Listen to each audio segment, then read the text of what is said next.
And there are some changes coming from the CDC when it comes to quarantine recommendations. I spoke with our medical expert, Dr. Cedrek McFadden, about this new guidance. Yeah, so for many people who have tested positive for COVID-19, one of the areas of confusion is at what point can they safely come out of isolation? And so the CDC, I think, has offered some recommendations that can perhaps provide a little more clarity over that. For patients that have tested positive for COVID-19 and have had symptoms, they recommend remaining in isolation from 10 days from the start of those symptoms and for 24 hours after the fever has broken. They're not taking any acetaminophen or ibuprofen. Then they're free to go from isolation, okay? For patients that have tested positive for COVID-19 and did not have symptoms or never had symptoms at all, they're recommended to remain in isolation for 10 days from that testing date, okay? One additional recommendation they made is that after they then leave isolation, if they then come into contact with someone who is positive, they should not or they do not need to be retested or go into quarantine after that point. Interesting. And these are coming from, I guess, what they're learning about this illness. But how is the recommendation different from what existed previously? So previously, one of the ways in which you could leave isolation were to have 2 negative tests for the virus taken 24 hours apart.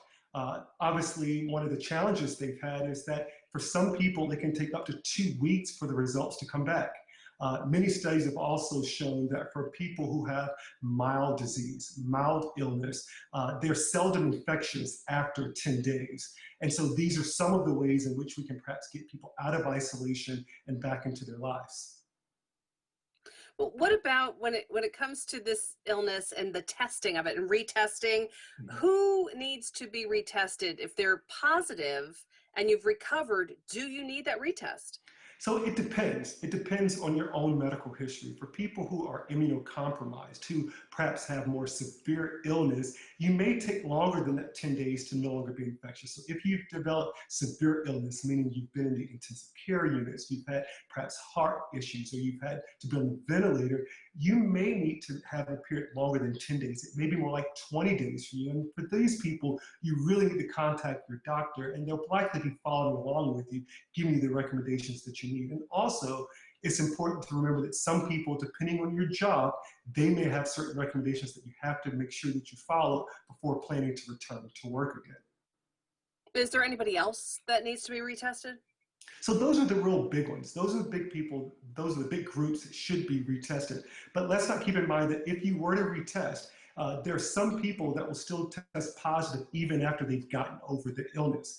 Some of the studies have shown that up to 3 months, your body still can be reacting to these dead viral fragments that could then lead to another positive test. Now, you're less likely to be positive after the initial probably 4 to 9 days of the infection. But again, it's important to remember that if you are retesting, the test may be positive. And so you have to recognize, how do you interpret that positive test?